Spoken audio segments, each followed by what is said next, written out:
I think we can start now. Good evening, everyone. This is Shalin Kumar from UBS Securities. Welcome all to Just Dial third quarter results earning call. From the management, we have Mr. VSS Mani, promoter, MD, and CEO of the organization, and we have Mr. Abhishek Bansal, CFO of the Just Dial. So I now hand over the call to Abhishek for his opening remarks, and post that we can open the forum for Q&A. Abhishek, over to you. Thanks, Shalin. Hi, everyone. Welcome to Just Dial's earnings call for third quarter of fiscal 22.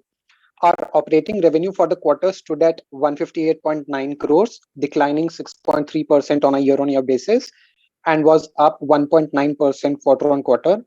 Adjusted EBITDA, excluding ESOP expenses, stood at 10 crores, a margin of 6.3%.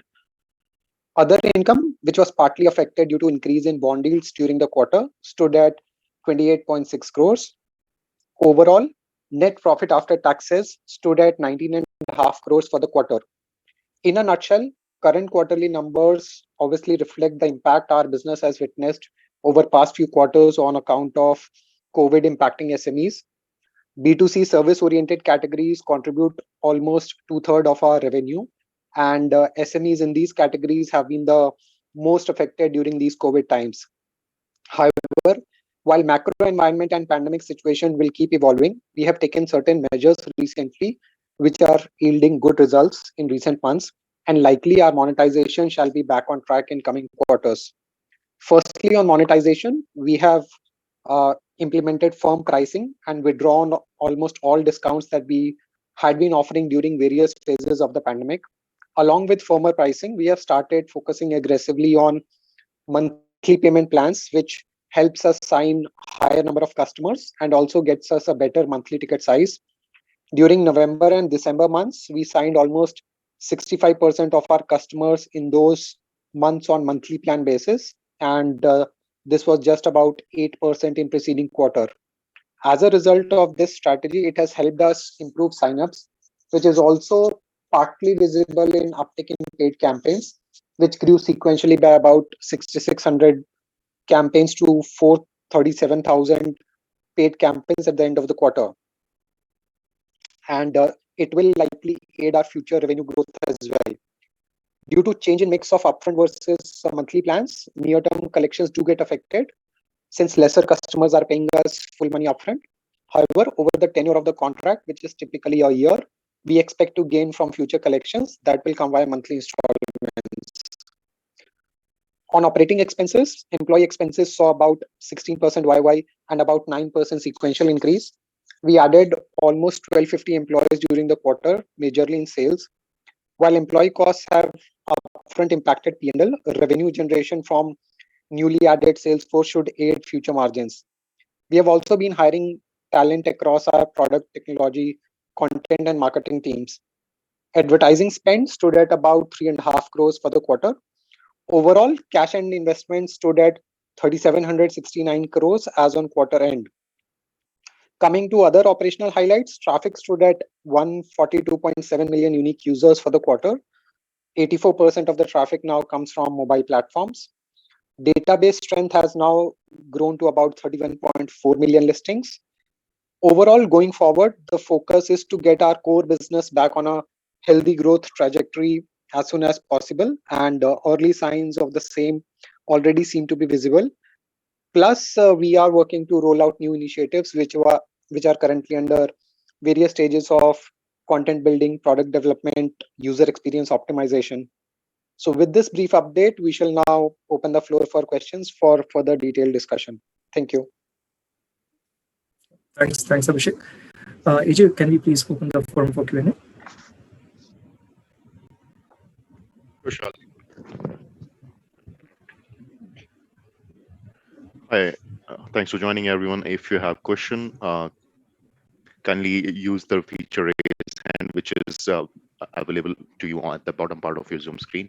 Or if you are dialing from the telephone, please press star 9 to raise your hand, and we'll be assisting you with the Q&A. Thank you.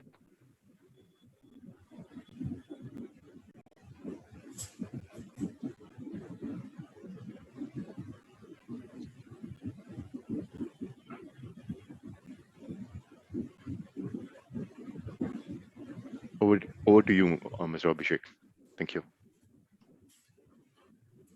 So Abhishek, till the time we get a question, from the participants, uh, possible to provide some more some updates on the different platforms as well. Maybe you can start with our B2B platform. Any update over there? So, Shalin, at this point of time, we are sort of looking at our business in two parts. The first, obviously, the core business, which, as I mentioned, got affected due to uh, primarily due to first and second wave of COVID. So, there the focus is to get that particular piece back on a healthy growth path as soon as possible. On newer initiatives, ultimately, the way we look at it is that more and more consumers are going online, wanting to do things online, be it in terms of booking any appointments, doing any transactions. On the other hand, as far as SMEs or businesses are concerned, they also want to be present online to get discovered, to get new users. So our newer initiatives, be it via JD Mart, JD Experts, and other platforms that we are working on, the idea is to mainly add a transaction layer to all those categories where we have, in any case, been dominating via search and discovery. So JD Experts, for example, have we are currently testing with one category, pest control services. Some uh, uh, some of these particular more services will go live in this particular quarter. JD Experts will have a dedicated app as well, which should get rolled out sometime this particular quarter. The idea of this particular beta phase launch is to optimize user experience and then scale up as and when user experience is optimal. Similarly, on JD Mart, at this point of time, we have almost 1.2 million catalogs specific to B2B businesses. Overall, there are about 8 odd million businesses on JD Mart for search. And out of the 1.2 million catalogs that we have, about half a million are quite rich catalogs. So there is work happening on content, etc., on JD Mart. And apart from that, there are certain other initiatives. As I mentioned, the idea is to be able to add a transaction layer to uh, services as well as other categories on the platform. Sure. Thanks. Also, everyone, if you have a question, please press the raise hand button, which can be found at the bottom of the Zoom interface.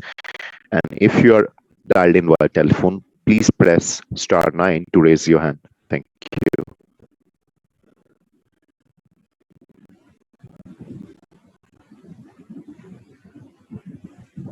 Hi, Shalin. We don't see any raise hand as of now. Thank you.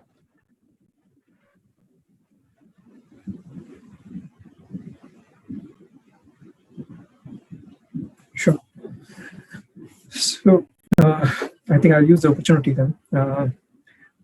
Abhishek, so obviously, the big question in everyone's mind, like when we talk about is like, historically, now Reliance is a promoter over here, and historically, we haven't seen a lot coming out post the acquisition, what has happened in the past. So just want to pick your mind here, like, how the management over new management is aligned and what kind of discussions are happening, and in terms of the business plan going forward strategy, because there's a lot of cash also sitting on the books, right? So how you intend to utilize it. So any color you can give on both in terms of your alignment with the strategy, how actively they are involved with you guys, and maybe future use of cash, etc., which you will be using. Okay, so firstly, Shalin, on the management, there is no new management at this point of time. It's the same strong management experienced team that is running the show. Yes. Definitely, RRVL's presence on the board is there, and we actively engage with RRVL and RIL's leadership team for our particular future business plans. So, at this point of time, while we did this particular strategic transaction, both parties realized that there is a great asset in terms of 31 million listings, active vendor relationships. and there is a lot that can be done in terms of enabling SMEs going forward. So as I mentioned, at this point of time, as far as usage of cash is concerned, cash is already getting deployed in a manner to uh, uh, in terms of hiring talent to build our particular product, to augment our particular initiatives in terms of addition to Salesforce, etc. As and when our particular existing and new businesses would require marketing spends, advertising support, there will be aggressive spends on those as well.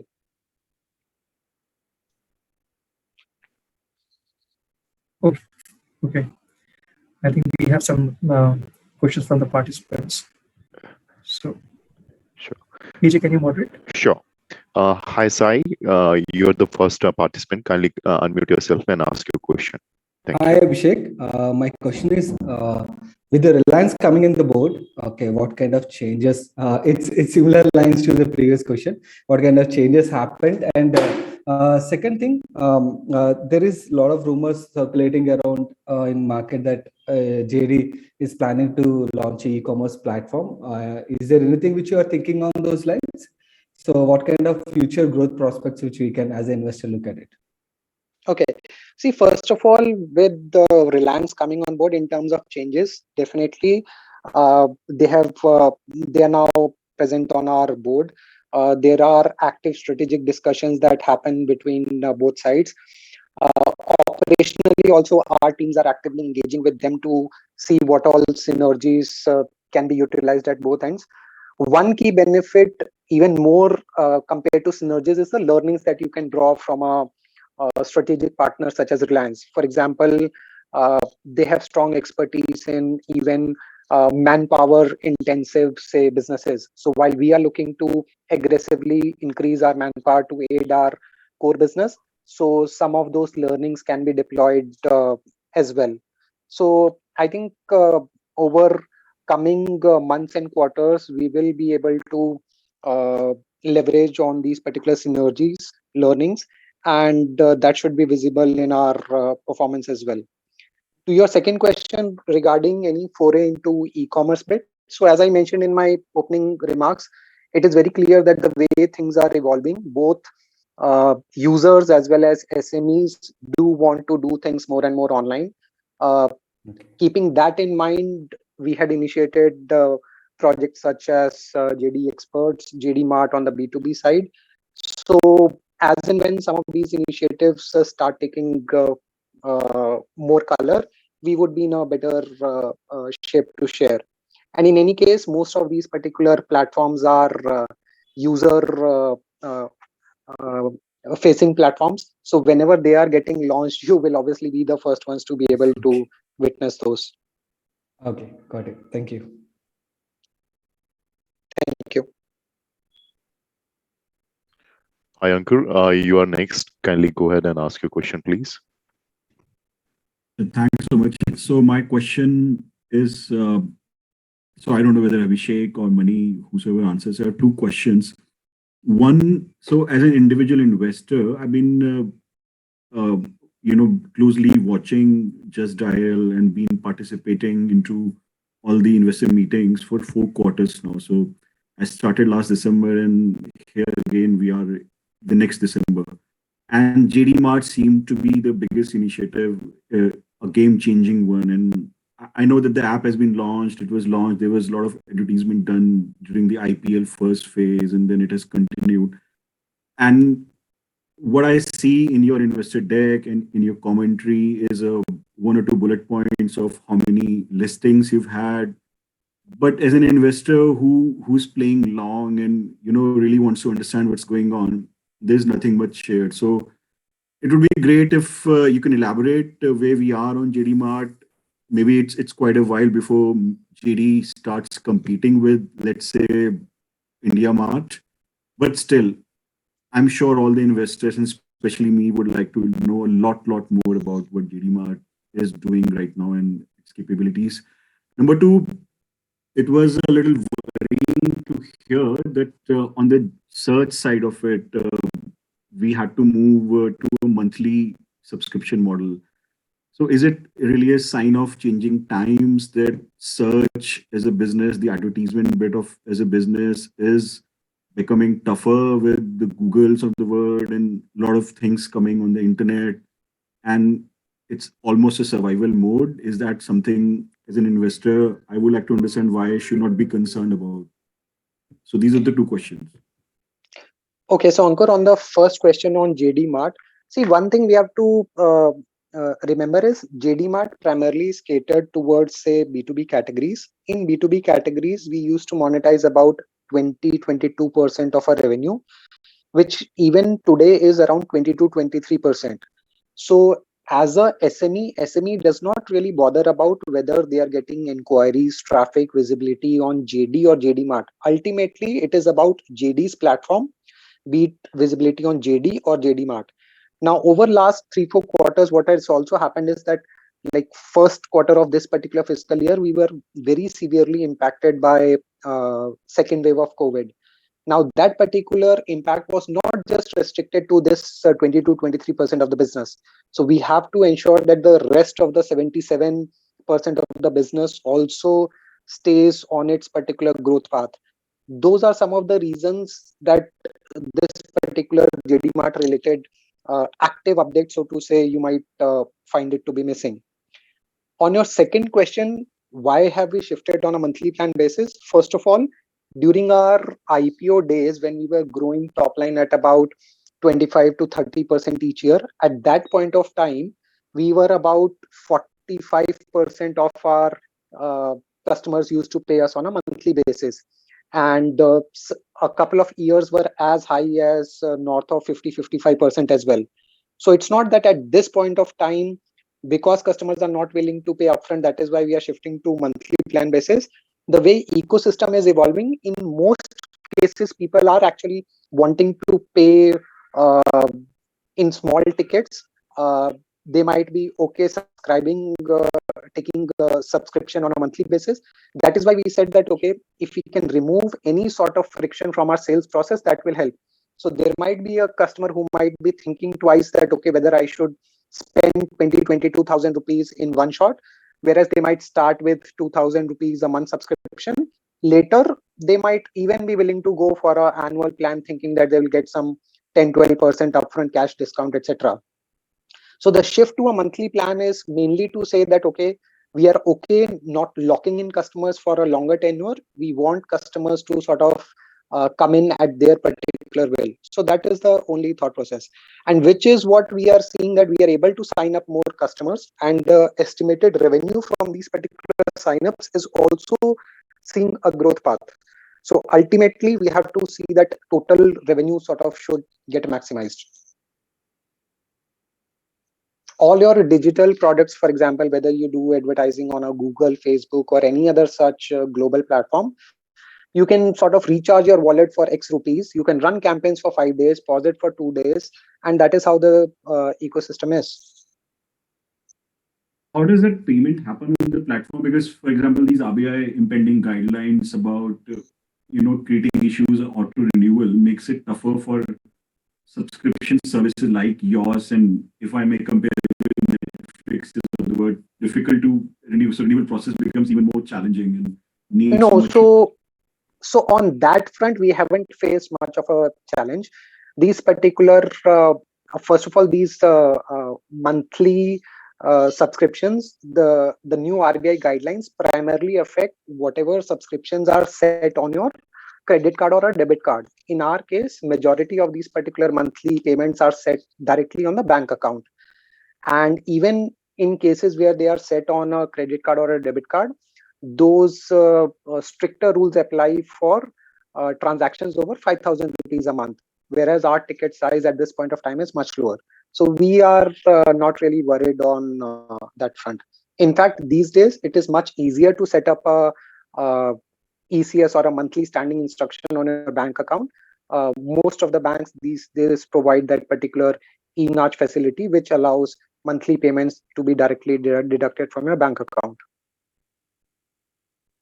So, do we as investors expect that you will maybe next quarter start sharing the mix of the subscriptions that you have? Because I still see a decent number of deferred revenue sitting in the balance sheet. So now maybe you've started this plan recently, but maybe from next quarter onwards, will you be willing to share the mix and so that we get much better clarity of how Maybe we can look at sharing realizable value as a trend, which is indicative basis past track record. That may give because when there's not much of deferred revenue, rather deferred revenue reducing, there could be panic among investors. So if we share the realizable value part, I don't know, Abhishek, you have to think it over.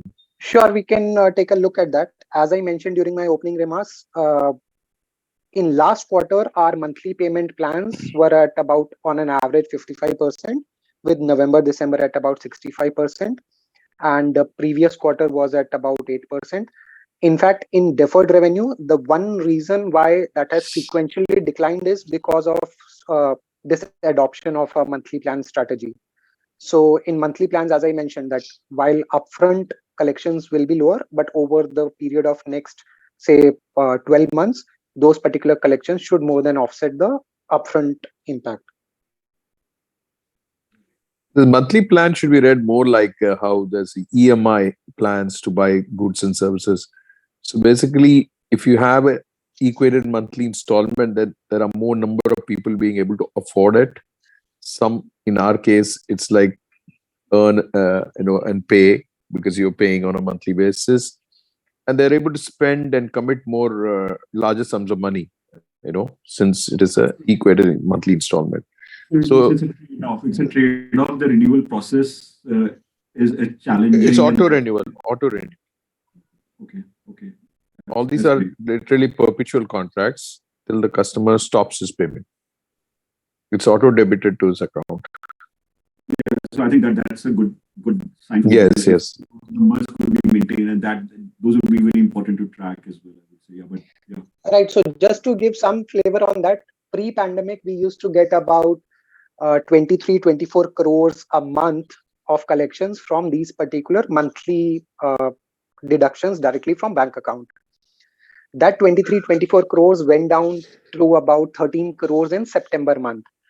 And that 13 crores has already bounced back to about 18 crores in December. The current month run rate is already about 20-21 crores. So this particular monthly plan strategy, while we have adopted it just for last 2 months, it is actually giving us this particular growth. And overall, if we are able to maintain this particular momentum, we should be definitely back on track in terms of overall collections and overall revenue, P&L revenue as well. I think that's very encouraging, Abhishek and Mani. So thanks so much for that update, and I shall really look forward to more traction on JD Mart and more updates as well, and maybe more a segment especially. So look forward to that, and all the best to yourself and myself as well as an investor. Thank you. Thank you so much. Hi, we have a question from Mr. Vivekanand. Please unmute yourself and introduce yourself and to ask your question. Please go ahead. Vivek. Hi, thank you. Thank you for the opportunity. I'm Vivekanand Subbaraman from Ambit Capital. My two questions. The first one is on the KPIs by the geographic split. So what would be the split of our campaigns in the top 11 markets and revenues from the top 11 markets?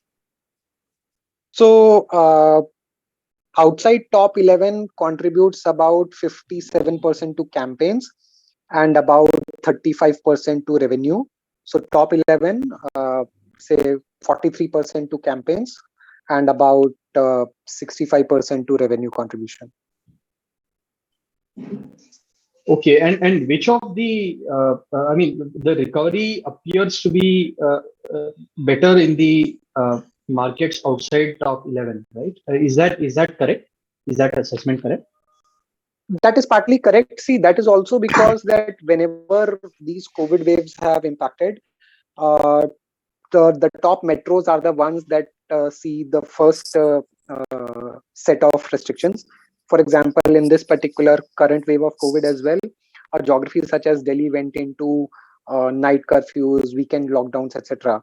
So that is why those particular geographies tend to get affected a bit more, and recovery in tier 2, tier 3 cities is faster versus tier 1. Okay, got it. And my second question is on the manpower intensity point you made. So, so we are ramping up headcount again in anticipation of growth. Should we look at the gross margins of the business differently now versus earlier, because now you are focused on getting closer to the transaction, and also the intensity, sales intensity might be higher for monthly renewals versus say correct ones and bill over 2 years or 1 year, right? So how should we think about the gross margins in this scenario? See, once we get into transactions, those will have to be evaluated separately, in my view. In fact, in case of transactions, most likely we would be charging, say, a certain percentage on the value of the transaction.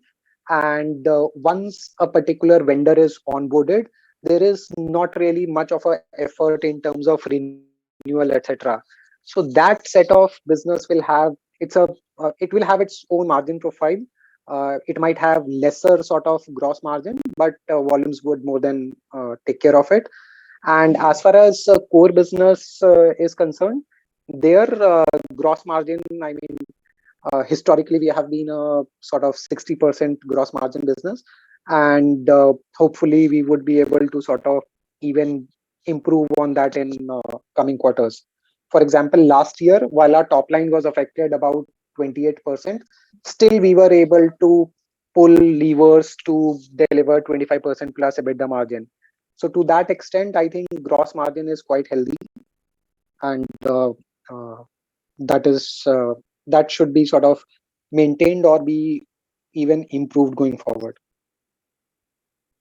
Okay, just pressing on the manpower intensity point, we are ramping up headcount of the feet on street as well as telecallers. So is it largely to do with the legacy business, or is it hiring related to JD Mart, or is it hiring for the smaller towns where your position seems to be getting stronger?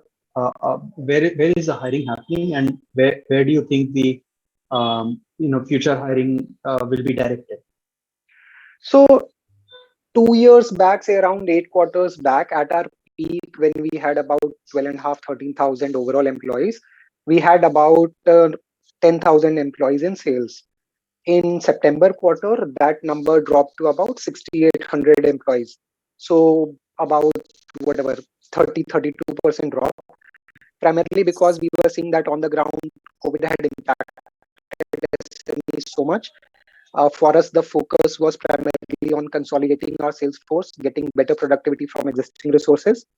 But now that we realize that we would be in a position to sort of grow back our particular core revenues, we have got this 6,800 back to about 8,100. So this particular hiring is happening across geographies, across feet on street, telemarketing, etc. So the idea is that in couple of quarters, we would want to go back to that particular 10,000 mark as well. At the same time, not compromise on productivity as well as our gross margins. Right. And Abhishek, in your comments, you also mentioned that you are learning a lot from Reliance in running a manpower intensive business. Could you elaborate that and explain to us how that is benefiting Just Dial? Exchange of ideas, that's all. I mean, they have a large retail, and even in Geo they have more like an interesting reseller model, which is freelancers who are working for them, and we're learning a bit about that, because that will help us, because that will not have any cost till you get the revenues. So we're working on some of those ideas. It's just that we are just telling you that what all kind of exchange of ideas and synergies that we're working on between the two companies. Okay, understood. Thank you very much, and all the best. Thank you.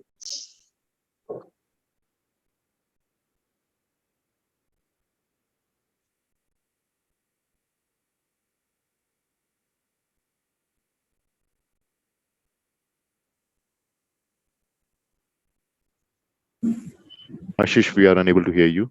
Hello. Yes, Ashish, please go ahead. Very good evening to all of you.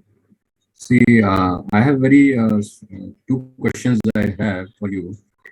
The first thing is, as a small investor, we need to know when do you plan to put the 3,700 crores odd that you have cash in your books? And the second thing is that why in this quarter, the treasury income from other sources was very little as compared to last quarter when you had 3,700 crores in your books. Okay, Ashish, to your first question regarding deployment of 3,700 crores. See, the thought process is that yes, we are very well capitalized and this particular money would be put to good use as and when required. Fortunately, our core business also generates very healthy free cash flows. So this particular 3,700 crores, we'll see at what stage and which products require this particular financial support. Coming to your second question, yes, you are right that sequentially treasury has grown from 1,500 to 3,700 crores. However, in last quarter, on a sequential basis, there was about 30 basis point increase in bond yields on a, say, India 10-year bond yields. In fact, for a 3-year paper, which is what forms bulk of our portfolio, the increase was as high as about 45-50 basis points. Since we deploy in debt mutual funds, which get mark to market every quarter, that is why this particular quarter saw about 28-29 crores of other income.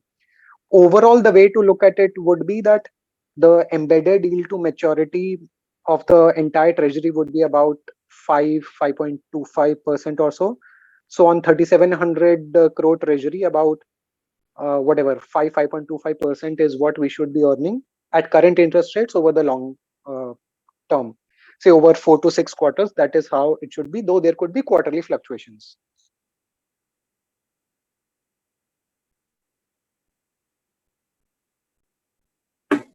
Okay. Hi, we have next question from Mr. Naman. Please unmute and introduce yourself to ask your question. Please go ahead, Mr. Naman. Hi, am I audible? Yes, Naman, you are.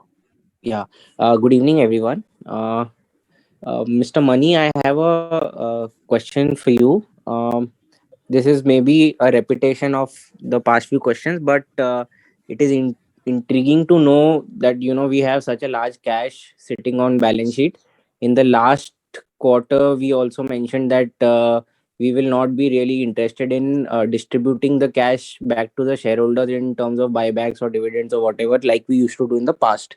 Instead, we want to use the cash for the business. While I understand that the manpower increase and some products may demand cash, but still 3,700 crores is a huge chunk of cash, especially when you have existing business generating free cash flows as well. So what also amazes me is that uh, we spoke about e-commerce portals like Amazon, Flipkart. It's such a big opportunity in India that our portal is designed to list SME businesses, but can't it be scaled up to counter these kind of businesses, because you already have a basic portal in place, you have cash on books. So why can't we look at investing in those lines? Your views on that, sir? Absolutely. So our main focus area is going to be what we call as 3P marketplace, which is third party marketplace, purely allowing all kinds of businesses to sell their products through our platform. And the focus is, from a customer experience point of view, the differentiator will be like instant delivery. There will be obviously competitive pricing and an after sales service available also on dialing the number at 10 times 8, just in case.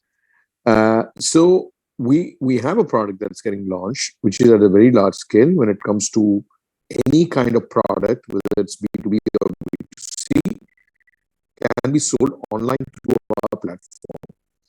The pilot run for the consumer B2C version will be somewhere in February, which is when we start signing up businesses. which is all the neighborhood stores, all kinds of businesses that you see in any city which have brick and mortar presence. So we'll be their online platform which will fetch them business which they can execute instantly. On the services front, as Abhishek said, we're launching something called JD Experts, which is something like equivalent to a urban company or any of those where you can actually book it online with Just Dial without bothering about who the vendor is, and you can expect a high standard of user experience, in terms of the service as well as the tariff and other things. All these things take a time. See, unfortunately, we've been affected by COVID waves. If you see it was quite a jinx experience for us. We spent huge amount of money in IPL to launch JD Mart. The entire 45 days was a washout because of second COVID wave.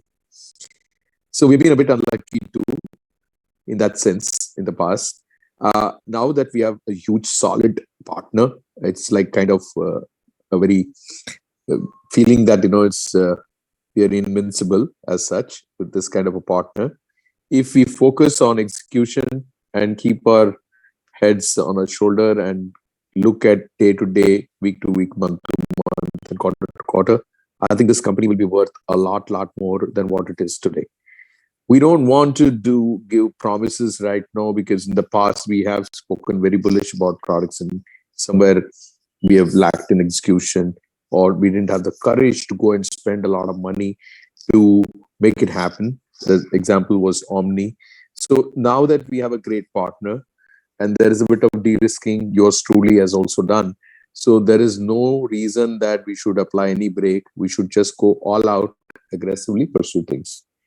How quickly we can do that, all the timing issues, I cannot comment. But all I can say is the steps that we have taken in the last couple of months have been fantastic and they've been yielding great results.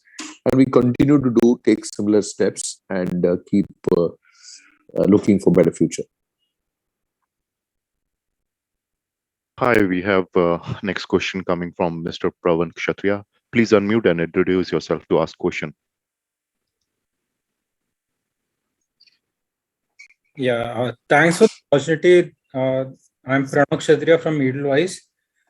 My first question is, this quarter there was, quarter-on-quarter revenue dip. Although last quarter we had a fairly decent jump in the unearned revenue, and considering this tends to be a festive quarter, I was expecting a bit of a bump up in the revenue, but it did not pan out.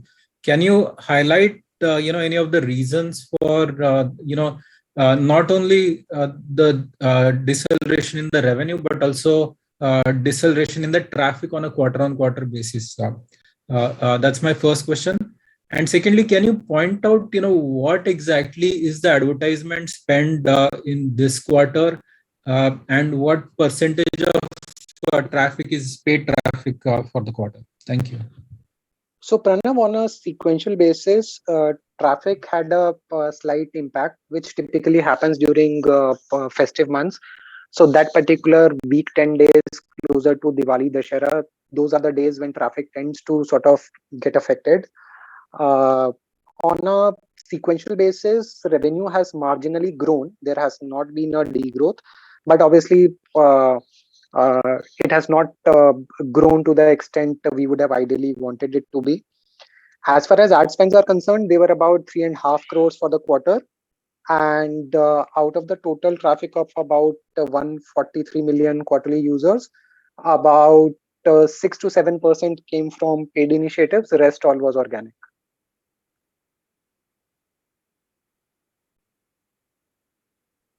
Hi, we have next question coming from audio dial-in. Please unmute and introduce yourself to ask question. Kindly use *6 to unmute yourself, please.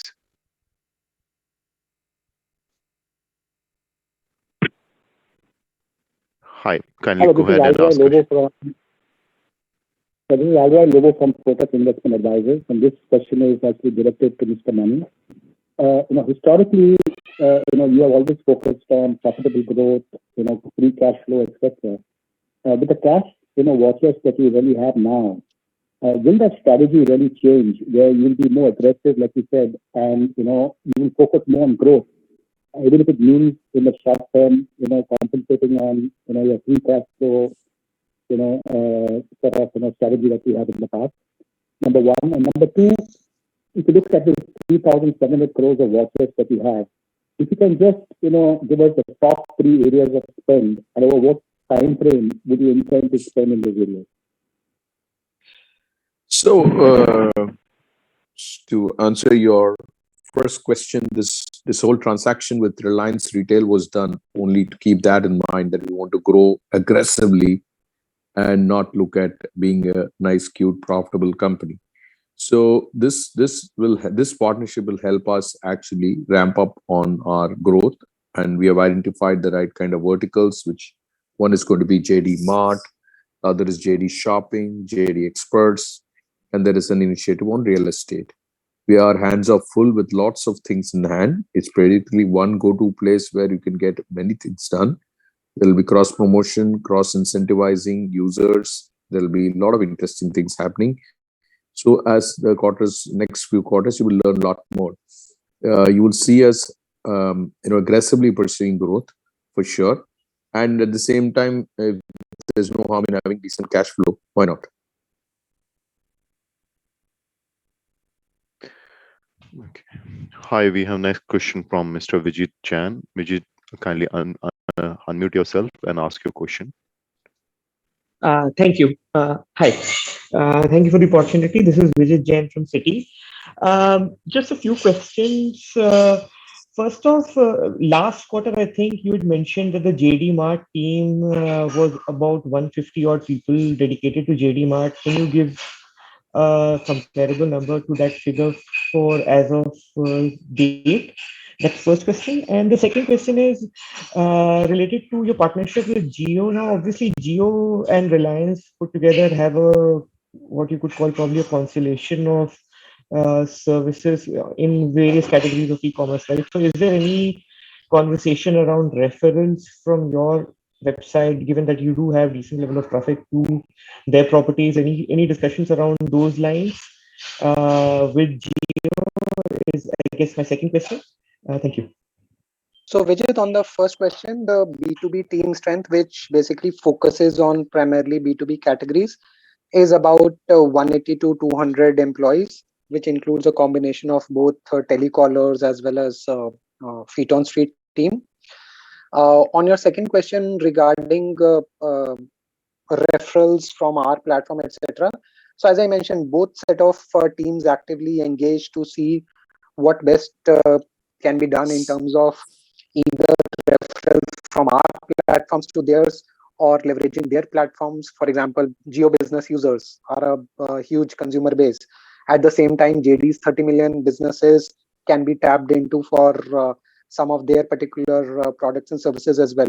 So those are some of the, I think, ongoing initiatives which or ongoing synergies which will get explored over next few months and quarters. Got it. Thanks. And one final question from my side, if I can. So when you mentioned, when Mani, I think, mentioned that JD Experts will start off with pest control and then add more categories. I'm just curious as to the thought process here.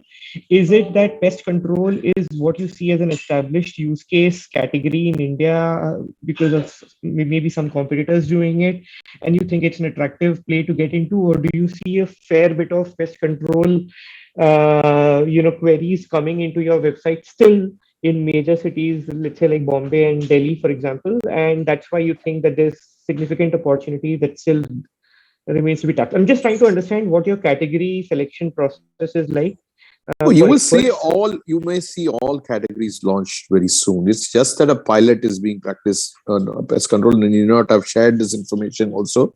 It's just that it will be no different from any other such platform, because across the board we have vendors who cater to all kinds of services, and we have to cherry pick these vendors who are the top rated ones to give that wow experience in JD Experts that we are talking about. So this pilot is being done just to see that it's all well oiled, if it's smooth, and then you can just expand it to multiple geographies and multiple categories. Got it. And Mani, the initiative on real estate that you spoke about a little bit, can you elaborate on that a little bit more? So we have taken a pie from our revenue. We have taken this, looked at the pie and look at what are the contributions from each vertical segment, and we realized that merely giving information about a builder or information about estate agents is not sufficient enough. Although those categories contribute a significant amount of revenue for us, if we really want to grow the revenue 10 to 15x, 20x, then we have to go whole log like any other international real estate site, which is like finding apartments, villas, farmlands, factories, able to see them, view photographs, view videos, and allowing agents to post their listings, allowing builders to sell their properties through a portal, post their listings and all that. So you will see a complete, robust real estate experience within Just Dial, as well as a dedicated site which will be for Just Dial. The JD property. Yeah. Good. So I have a few more questions, but I'll just jump back into the queue. Carry on. Others have a question. Just carry on since you're online. Sure. Okay, sure, great. So my last question actually really is that can you give me a sense of what your gross campaign addition was in this quarter? So the net was obviously 6,600. What the gross figure was? So we do not specifically track gross versus net. So the way this particular number is evaluated is that as on quarter end, how many customers were active on the platform. Because as I said, there might be a customer after 1 year, they might be up for renewal. They did not renew for a month, but they renewed 1 month later. So there is no way to be able to exactly say that it is a fresh customer, renewal customer, etc. So we track active campaigns. Okay, got it. Yeah, sure.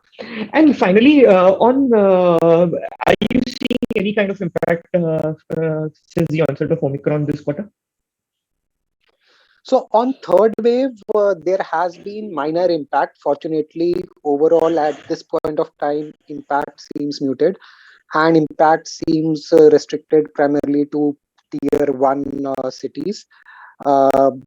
Considering cases have started going down in metros, I think next week, 10 days would be critical. But compared to the impact that we had during the second wave, etc., third wave impact seems to be much muted. Got it. Great. Thanks. And when you say, that the plan now to use the partnership with Jio, Reliance, and with the cash flow position you have and with the free cash flow generating business you have, the plan is to go back to 10,000 sales people. So I guess looking at the core business specifically, do you think going forward the focus will be to more aggressively push for new campaigns in tier 1 cities and get some of them back, and that's how you will grow the core business? Or when you look at growth aggressively, you're looking at the entirety of all the things you're doing, and especially focusing on the newer focus areas like JD experts, B2B, and the real estate mentioned, those kinds of things. So I'm just trying to understand where the aggression is going to be more focused on the newer areas or the core areas. Both things at this point of time are being pursued simultaneously. In the core business, which is a well-oiled machinery, we realize that we need to ensure that our pricing is optimal. We need to ensure that we hire and scale up at the right time. And there, as I mentioned in the past, we are not obsessed with growth coming from campaign additions or it is coming from ticket size. Overall revenue per sales employee, that is what should be optimized, which is what will ensure that my top line grows at reasonably healthy margins. And as far as new initiatives are concerned, they are from the perspective that, okay, what will be Just Dial's growth drivers 5 years, 10 years down the line. So some of those particular products are in pipeline, and as and when they start showing traction, firstly in terms of users, followed by in terms of revenue, profitability, etc., we will sort of evaluate them at that point of time. Hi, we have next question coming from Mr. Harshil Parekh. Please unmute and introduce yourself to ask question, Mr. Parekh. Hi Abhishek, this is Amar here this side. So I have a question on B2B business. If you can give us some understanding like B2B business, which was around 200 crore business, I think in FY22. What would be the B2B size in 2022? And basically now is that B2B whole business is consolidated into JD Mart, or we are still doing the B2B business separately and JD Mart is launched separately? How it is? So B2B currently is about 20 to 23% of our revenues. So Right.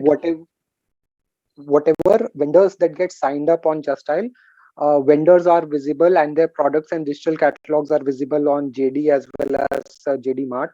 So JD, since it is a well-established search engine, we already draw a lot of traffic for B2B related categories. So a customer doesn't have to take two separate sort of subscriptions. Whenever they do take a subscription, that is for all Justile platforms put together. So in this case, visibility on Justile as well as JD Mart. Okay. And now currently how many subscribers, let's say in the B2B business?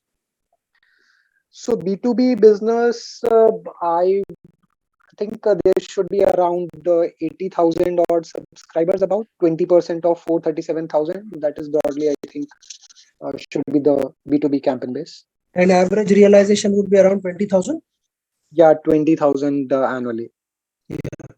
And in this, like, so what would be the fixed cost in this? So in our case, fixed cost, I mean, in terms of you have the sales cost that is there, you have the sales team, and then you have the corporate overheads in terms of whatever support functions, etc. that we have. So, I mean, fixed cost is primarily the salaries that we have to pay for either the sales team or other technology, content, and support teams. So basically, in percentage term, let's say 30%, 33% would be your fixed cost? So we look at it more as a gross margin basis. So for example, on overall Justile, pre-COVID, we used to have about 60% gross margin, and against that, business used to make overall about 25 to 30% EBITDA margin, which essentially means that another about 35% used to go in other support functions related to product, content, technology, advertising, etc. Okay. So we do not directly look at that, okay, this much percentage is fixed cost versus non-fixed. Okay. For example, while we were a 25-28% margin business in FY20, in FY21, our top line dropped by about 28% due to COVID impact, but still we were able to optimize our cost structure such that business still delivered about 28% EBITDA margin. So that is how it is. Okay. Okay. And let's say in this 9 months. Can I request you to please join the queue? There's a long queue of participants to ask a question. Okay. Thank you. Hi. So requesting you all to please restrict yourself to only two questions. And we have next question coming from an audio dial-in. Please unmute yourself and ask question by hitting *6.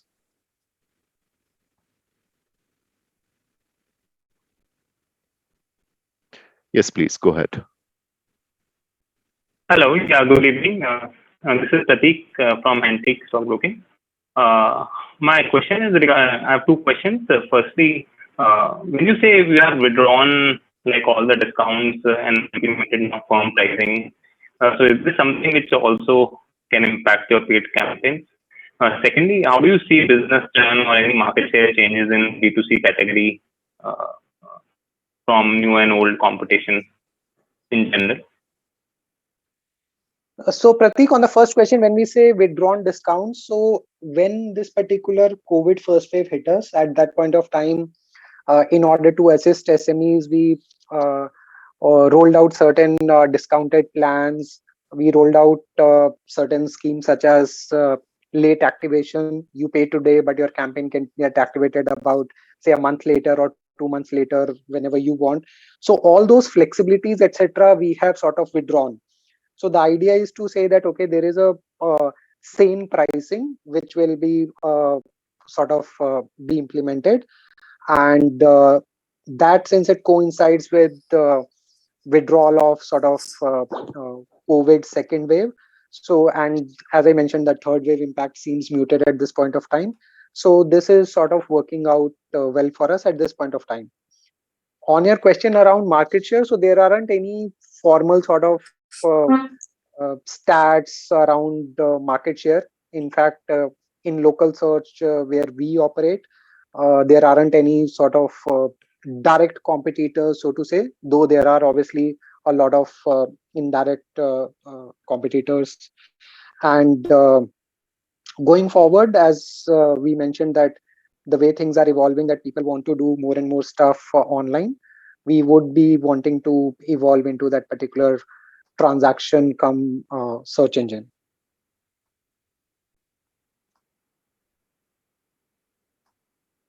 Thank you. Can I ask one more question, or I shall get back to the queue? Go ahead. Go ahead. Sure. Thank you. Also, in the last call, I think our caller got dropped. So we have next question coming from Mr. Anuj Sehgal. Please unmute and introduce yourself to ask your question. Please go ahead. Yeah, hello, can you hear me? Yes, Anuj, we are able to hear you. Yeah, no, I just wanted to understand. So, you talked about transaction model, which will obviously have revenue as a percentage of value of transaction and will have a different margin profile from the core business. So what I want to understand is, what are the categories that you think will be suitable for this transaction driven model, and what kind of a business, or how will your overall revenue change, let's say, over the next 3 to 5 years with this whole transaction model shift that you are anticipating? So Anuj, on this, I think it'll be too early for us to be honestly able to comment that how will revenue profile, etc., change. As we mentioned, that the idea is to add a transaction layer in both service and product related categories. We would want to pick, say, low hanging categories first, optimize them for user experience, and then gradually scale up to other categories. So at this point of time, platform is getting built. There'll be pilots that will be done. We will work towards growing the user base. At the same time, work on monetization, etc. So I think it will be some time before we can be in a good position to be able to comment on this. Or maybe if I ask in a different way, can you give us a sense of how you are thinking about this? Or maybe give some examples of what kind of categories would you be, if not targeting, but what are the kind of categories which are suitable for such a business model, and how should we think about that? I mean, I know it's early days, but at least just want to understand your thought process of how you're going about building this business. So, for example, on the services side, as part of JD Experts, it would be, say, home service related categories. For example, your pest control services, your categories such as any kind of appliances, repairs. Then it could be extended to, say, carpenter, plumber, electricians. Even could be extended to yoga trainer, fitness trainer, etc. So these would typically be on-demand home services. On the product side, it could be any sort of consumer durables, such as, say, mobile phones, your So again. can I add to this? So Please go ahead. let us take shopping. Shopping will be no different from what you see in Amazon, Flipkart. The difference is the partners are located, it's a hyper-local sourcing mechanism. So ensuring that the person matching the consumer buyer to the seller to the nearest pin code and ensure faster delivery. And we have a larger inventory base in terms of, say, 1 million businesses being our partners. We're able to cater to products on demand at any time because of such a large inventory base. So in So when you extend this to any other product, which is, let's say, B2B in nature, bulk in nature, wholesale in nature, there too, again, the similar strategy. Basically, all those listings on Just Dial are doing nothing but they're playing a part in the economy. They're all playing their role as retailers, wholesalers, distributors, or whatever. We're bringing them to our platform and allowing them to sell exactly the way they sell it. That includes shopping and JD Mart. This will be what we will be doing. This is the platform which will facilitate for them. On the expert side, our idea is that now consumers are more into kind of Uberized type of experience where they would probably want to book with a brand like Just Dial or a platform like Just Dial and would want that execution of that work. It could be any kind of repairs and services at home.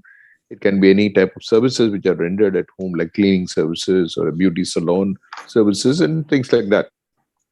What do we do here? Do we employ any of these people? No way. We go to our partners and we locally source them according to the same pin code, geocode strategy and try to cater to it on time, ensure that it's a high standard of service experience, and there are certain formats, methods that they have to follow, all the service providers.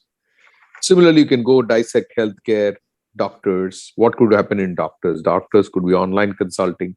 Doctors can be fixing an appointment, finding the type of specialist, specialty hospitals, various things. So can you go deep dive into it? Of course we can.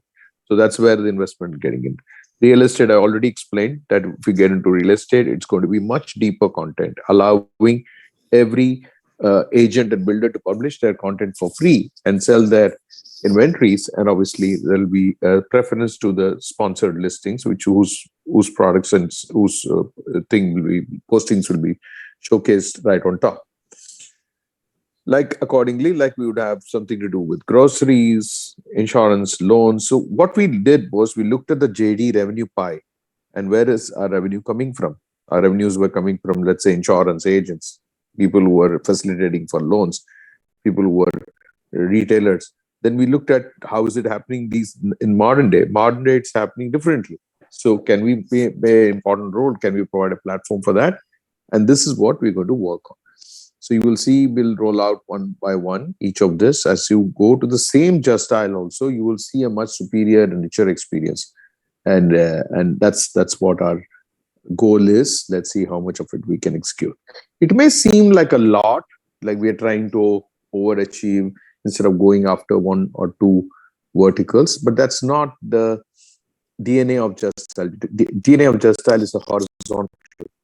So we cater to all kinds of products and services. So what we did was we started hiring people who were working in certain expert verticals, online verticals, which they have been there for years. They know a good knowledge about the, how it operates. So we may taken them as leaders, and these leaders are going to execute it, of course, in the differentiated way that we want to do it. Okay, no, this is very helpful, Mani. Just one clarification. So on the B2C side, it is very clear you will go hyper local, try to connect the customer with either an expert or a shop. But on the B2B side, that is not necessarily a hyper local business, right? So how should we think about that part of the business? So even in B2B, if you look at a good example, Alibaba, if you look at them, how they go about.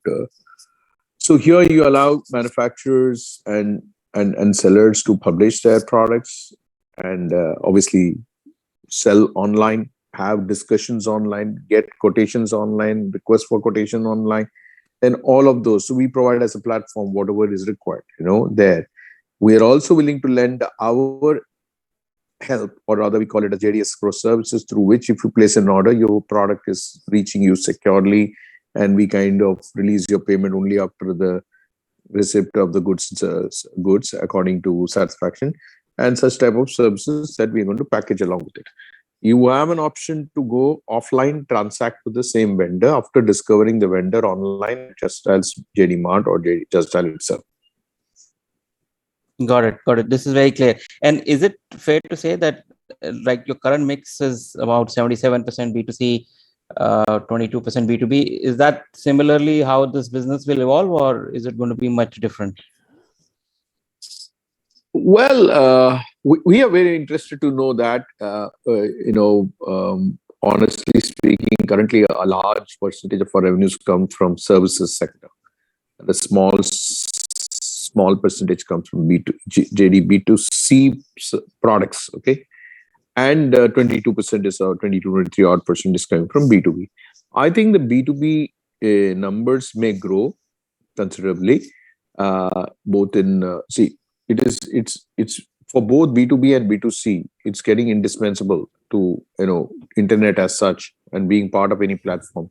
So I'm sure vendors realize that, and hence we will have more members, more people subscribe to our services. As we give a proper shape to our product, we start advertising and all that. It's also possible that all sections are growing at the same time, so probably the percentages may remain constant. My guess is on the JD B2C products, probably the revenue share could increase because we didn't have any such thing done over a long period of time, and a shopping will obviously have is really powerful. And if you can have instant delivery and a wow experience and great price discovery and all that, obviously that also has huge potential to grow. Okay, thank you very much. This is very helpful.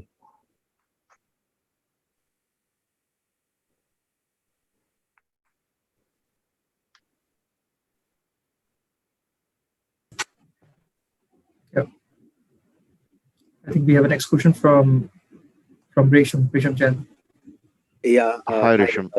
Hi, sir. Good evening. So I've just one question on JD Mart. You have built a large catalog, and I think a lot of vendors are also there in terms of listing. But in terms of indexing them on a search engine like Google, how are we currently progressing over there? Because a large part of traffic comes from Google. So in terms of indexing, how are we progressing? So indexing part, we're growing better and better day by day. I mean, the probably there could be some early movers who are now visible, very much prominent there. But it's only a matter of time. Once you have rich content, Google has the bias towards good content. So you'll see that. And since the period of existence of the site also matters, so what we have done is trying to kind of capitalize on the Just Dial's popularity on SEO. So if we could leverage that for traffic to JD Mart, so something tactically worked on that by our team. We'll get to know the results in the next 2-3 months, how that has helped us. Any specific category where you think your indexing is now much more powerful than, let's say, just to give as an example, you might be strategizing based on specific sector first. So any example if you can give? No, SEO works on content enrichment, and our content enrichment is getting done across all categories. Irrespective of whether search engine traffic or not, we need to have that enrichment for a better user experience. Eventually, you got to less depend on SEO and get traffic directly as a first preference, and that's going to be our ultimate goal, to how to get users directly use our app or you come to our site directly. And there has to be a compelling reason, a proposition for them, and then you achieve it. Okay. Got it, sir. Thank you very much and all the best. Thank you.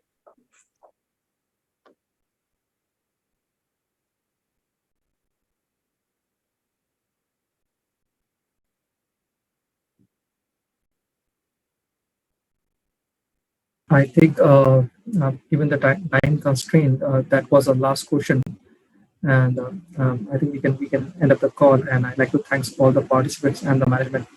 Any last comments from your side, Abhishek?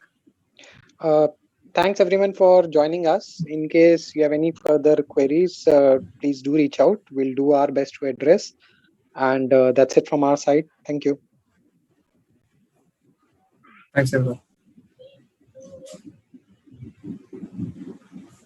Thank you.